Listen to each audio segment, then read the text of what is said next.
1985 में तरुण आश्रम की स्थापना हुई, जलपुर जी ने किया है। और ये भीकमपुरा अलवर ज़िला है राजस्थान में, उसकी तहसील थानागाजी और गांव है एक विलेज भीकमपुरा, उस जगह है। ये जो इलाका था एक पूरा पानी बिना क्षेत्र, बिना पानी वाला, और अधिकतर जवान लोग बाहर कमाने जाते थे इस इलाके में।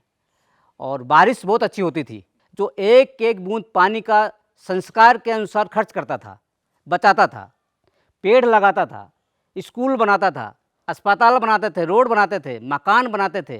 वो सारा प्रबंधन समाज करता था वो अपने ज्ञान से। बाहर का कोई आके व्यक्ति उनको सिखाता नहीं था। लेकिन हमारी सरकारों ने कहा कि सब कुछ हम करेंगे, तो वो धीरे धीरे अपना ज्ञान को भूल गए। और भूलने के बाद में दो टुकड़ों में बट गए, मैं इसका मैं उसका, तो लोग आपस में मिलने नहीं लगे।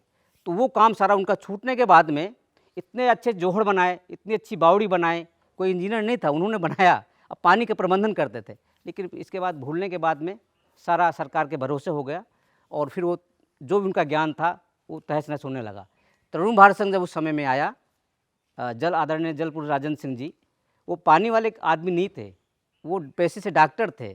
और वो डॉक्टर के लोगों का इलाज करना जानते थे कि भाई आयुर्वेदिक में, वो आयुर्वेद से डॉक्टरेट कर दिया उन्होंने और पढ़ाई की थी, लोगों को स्वास्थ्य कैसे अच्छा हो उस पर उनका ध्यान था। जब इस इलाके में आए तो उन्होंने देखा कि भाई मैं एजुकेशन का काम करूंगा और हेल्थ का काम, क्योंकि वो डॉक्टर थे तो दो चीज़ उनके मन में था। और वास्तव में उस समय एक भी लड़की स्कूल नहीं जाती थी, इतना आप देखें वो मन में होता था कि लड़के तो पढ़ रहे हैं, लड़के नहीं पढ़ रहे थे। तो वो उनके मन में था कि लड़कियां भी स्कूल में जाएं और उनका हेल्थ भी सही था। यहाँ पे एक रोग होता था, आँखों में कम दिखता था रात में, नाइट ब्लाइंडनेस होता था। तो उसमें बहुत संकट था, क्योंकि पोषण का बहुत कम था, तो इसलिए वो सब चीज़ें थी, पानी भी कम था। तो वो पानी का काम तो उनके मन में बाद में आया। तो गांव में एक गोपालपुरा है, 1995 में जब आए, भीकमपुरा एक में किराए में रहते थे गाँव में, और भंडारा जैसे किया है, एक जैसे गोट्स कहते हैं ना हम, ये लोकल गोट्स में, तो वो लोग उस तरह मिलाए और मीटिंग किया, और इसके बाद फिर वो काम शुरुआत हो गई। और क्योंकि तरुण भारत संघ के पास संसाधन नहीं, तो प्रचार भी नहीं, आज तक भी प्रचार नहीं करते हैं। तो जो वहाँ के रिश्तेदार भी लोगों को बुलाया, आसपास के उस गांव के लोगों ने कि भाई हमारे गांव में जोहड़ बना, पानी आया है तो आप भी आइए। तो अपने रिश्तेदारों को बुलाया उस मीटिंग में, और खीर सबको खिलाया। और फिर उन्होंने कहा काम किसने किया, तो उन्होंने कहा कि राजन सिंह ने किया, जलपुर जी है।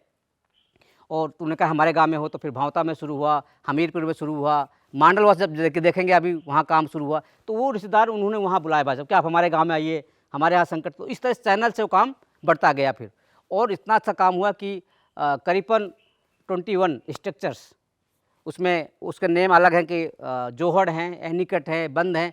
और अधिकतर मिट्टी का काम किया, कंक्रीट का काम नहीं किया, जिससे जंगल भी खड़ा हो और पानी भी रुके और बाहर से चीज़ें ज़्यादा कम लानी पड़े। जहाँ ज़रूरत हुई वहाँ पक्का भी बनाया है, लेकिन 80% जो है हम लोग को कच्चा मिट्टी से बनाया, जो संसाधन वहाँ पे मिल जाते हैं वो इसी पर बनाया। तो इस तरह से पूरा काम हुआ है। और 36 बेल्स हैं, कुएँ हैं जो रिचार्ज हुए हैं उस काम से। और एक फिर ये काम पूरा सरसा नदी में, अरवई नदी में, भगाड़े तिल देने। तो अभी इस इलाके में 7 नदियाँ, और अभी देखा जाए 10 नदियाँ पुनर्जीवित हुई हैं।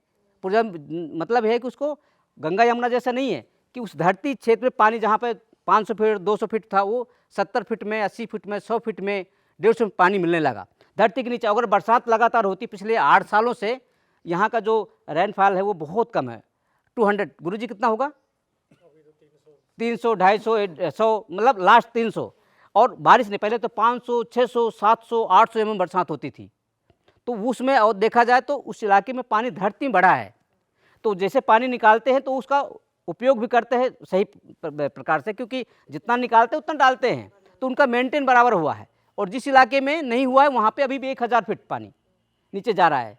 तो खेती के साथ साथ में तरुण भारत संघ का जो बेसिक था, ट्रेडिशनल नॉलेज को मूव करना, गांव के ज्ञान को सीख कर गाँव के द्वारा ही करवाना, जिसमें श्रमदान कंट्रीब्यूशन गाँव का हो। अगर 2 लाख का कोई जोहड़ बन रहा है तो उसमें करीबन 33% गाँव का कंट्रीब्यूशन होना चाहिए। उनका ज्ञान कि कहाँ बनेगा, डिज़ाइन कैसे होगी, गांव का, कोई बाहर का नहीं, हम नहीं करेंगे। क्यों? क्योंकि अगर हम करके चले जाएंगे तो बाद में कोई मेंटेनेंस करना है तो कहाँ से बुलाएंगे, उनके पास पैसा नहीं होगा। अगर उनके ज्ञान से होगा तो उसको लेके ठीक कर लेंगे।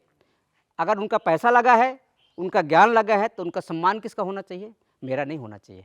जिसने काम किया, पैसा लगाया, उसका होना चाहिए। हम तरुण भारत संघ प्रेरक हैं।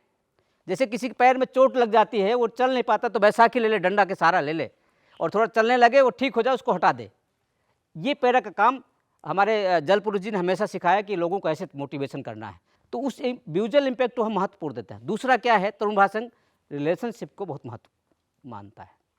पैसा दे देंगे किसी को, पैसा देना जरूरी, संकट में मदद करते हैं ऐसा नहीं है, लेकिन उसके साथ जो रिलेशनशिप है एक दिन का नहीं बनाते हम चाहते हैं कि उसके साथ जो हमारा प्रेम, रिश्ता, काम का वो भाईचारा जो भी है वो लंबे समय तक, जिस गांव में 1985 में काम किया था, आज भी उसके साथ काम कर रहे हैं।